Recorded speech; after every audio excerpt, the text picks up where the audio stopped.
The word alcoholic is a pretty scary word, but does it mean that you need to be waking up in the morning and opening a can of beer, or as soon as you open your eyes, drinking a shot and pouring vodka on your cornflakes? No, it doesn't. And today I want to break down 5 shocking traits of an alcoholic. Because when I drank for 10 years, I used to wonder, am I an alcoholic? Is that why I can't stop drinking? Well, I'm going to give you a message in this video today that you might not expect, but you definitely want to watch all 5 signs, because I'm going to be sharing personal things that happened in my own life, because I don't want you to feel like you're alone in this. But if you notice any of these signs, it might be time for you to start questioning your own relationship with alcohol. And very quickly, if you want instant access to a brand new video training that I've just finished showing you how to control alcohol in as little as 48 hours, then click the link in the description. This new method is not about using willpower therapy or AA meetings. It's totally different. I do not publish this video anywhere else online, and it's already changing thousands of lives. So click the link below for instant access. Once you're on the next page, enter your name and email address and your free training will begin. It takes just 7 minutes to watch, but it'll feel like somebody flicks a switch in your brain. And honestly, I'm not sure when I'll start charging for this 7-minute video training. That's how good it is. But whilst it's still available, click the link below,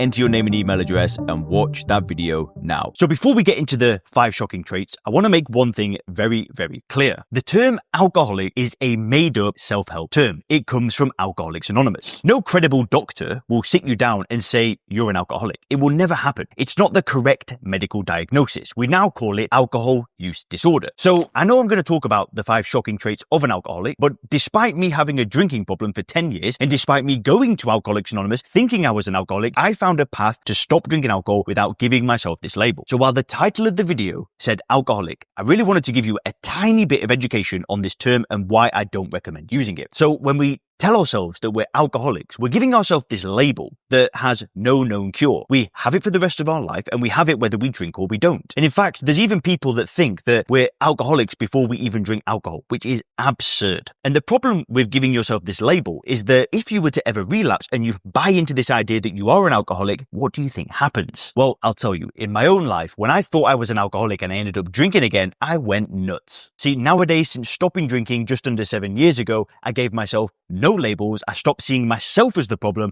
and I started seeing alcohol as the problem. So I fixed my perception of alcohol, and then that was it. I moved on with my life. Don't get me wrong, I'm not saying I didn't have a drinking problem. In society's eyes, they'd probably call me an alcoholic, which is why I still wanted to make this video to unpack these 5 shocking traits. So whilst the title of this video said alcoholic, let's call it somebody with an alcohol problem, not somebody who is an alcoholic, somebody with a problem with alcohol. Let's break the two apart. Let's not see ourselves as the problem, let's see the drug as the problem. But anyway, let's get into the first shocking trait. The first shocking trait is how we can often prioritize drinking over other activities. And as well as drinking, we could also group hangovers into there. Because I know for me, a big one was skipping the gym. I'd wake up with a hangover and I'd be like, not a chance I'm going to go and lift weights today. But this one is huge. People that drink a little bit, these normal drinkers, they don't prioritize drinking over other activities. But I was a nightmare at this. People might invite me to a place to do something, and I wasn't thinking about whether or not I'd have a good time. I was thinking, how am I going to be able to drink? When I was studying for my degree, I would often go out instead of doing my work. And sure, you could argue that I was a student, but I was an older student. I went to university a lot later, and my drinking was just nuts. But maybe for you, you're also prioritizing drinking over other activities. Maybe you're skipping sporting events with the children. Maybe you're skipping workouts. But when we start to prioritize drinking over other things, it is a sign that we probably have a problem.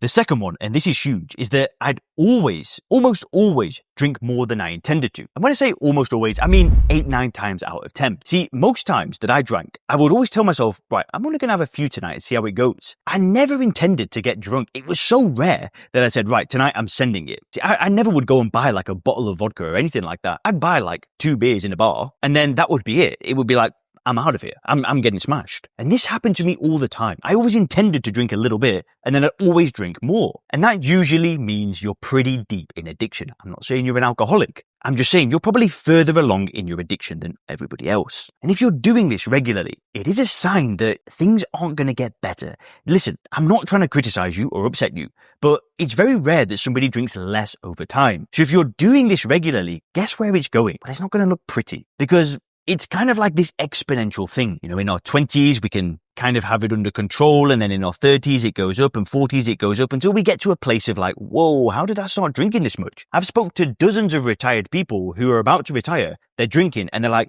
wait a minute. I'm going to be retired and still drinking this crap? I have it all the time. So just know that if you're drinking more than you want to regularly, it's a sign. It's a sign that you should probably do something about it. The third one, and this one showed up in my life pretty much all the time, is that any social event that I went to, I would always consider how am I going to drink, and I'd consider who else was there that I could drink with. If somebody that I knew invited me to something and I knew they didn't drink and it was social, I'd just be thinking, why would I want to hang out with you? And that's really sad looking back. But I'd often prioritize my relationships with people that drank over those that didn't drink. So even though I went to the gym when I was drinking alcohol, if I met somebody that was really healthy and really into that lifestyle, and like, Leon, do you want to train with me? I might go once or twice and then realize, mate, this guy doesn't go out. Like, what am I going to do with him on a Friday night? I don't really want to be his friend. It's sad. And I actually think back to the relationships that I could have built when I drank. There were probably a lot of good people that I just disregarded because I knew I couldn't drink with them. And I do this all the time. I'd think, are we going to drink? Where are we going to go? Are we going to go to this restaurant that serves alcohol? Are we not? And I'd always be considering it. And it was this constant battle in my head of how am I going to drink? And I'm so happy now that I've not drank for almost 7 years that those thoughts don't go into my head ever. And these days I build relationships with people based on who they are and mutual interests, instead of mutual drug addiction that we both shared. So if you're regularly thinking about socializing and then thinking, how is alcohol going to be there? Then I'm sorry, but it's another sign. Now, the fourth trait, which is another massive one, in fact, they're all big ones, but the fourth thing is that you're regularly having failed attempts to stop drinking. So what I mean is that you really tell yourself, right, I'm going to stop, and then you don't.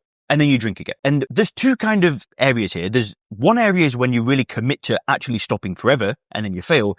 But then there's the other area of saying you're going to stop for a month and then only managing 3 or 4 days or a week or 2 weeks. You basically make a promise to yourself and then break it. And why is this a problem? Well, if I told you right now that you could only eat oranges after 1 month, what's the chance of you succeeding at that? It's pretty much 100%. But we need to remember that alcohol is a drug. It's a highly addictive drug. And the reason why we fail at these commitments is because we're addicted to a drug. If I said you couldn't go in a swimming pool for a month, would you be bothered? Absolutely not. But alcohol is a different beast. It's a drug. So if you're regularly failing to stop drinking alcohol, guess what? I hate to break it to you, but there is some level of addiction there. I made a decision, I don't know when I made this decision, but it's in my heart that I'll never smoke crack cocaine. And I've stuck with that decision up until this point, and I'm going to stick with it for the rest of my life. And the reason why I'm able to stick with that decision is because I'm not addicted to crack cocaine. So when we're making these commitments to ourselves and we're failing, probably means we have a problem. Which leads me to the fifth and the most important trait of all. The contrast between sobriety and drinking are extreme. See, if you stop drinking alcohol and you go a month and your life is so much better, you're feeling better, your energy is better, your relationships are better, you're getting ideas, you're getting clarity, you're like, oh my gosh, I can take over the world. If you feel that way after not drinking for a period of time, oh my gosh, that is a sign. Because it's just evidence that alcohol is slowing you down and holding you back. I've got some clients in my program that are incredibly successful, $100 million companies, and they say it to me. They say, Leon, when I'm drinking, I'm a different beast. I'm making all this money, I'm raising money, I'm hiring people, and then when I drink, it's not the same. I feel like a completely different person. I do feel better today at 42 than I ever have in my entire life, and that includes my 20s. I can think so much faster and more clearly to get things done efficiently, so I can take on so much more. Got a lot of focus. I think I've added 5 or 6 new people into the business. Nice. Prioritized my family.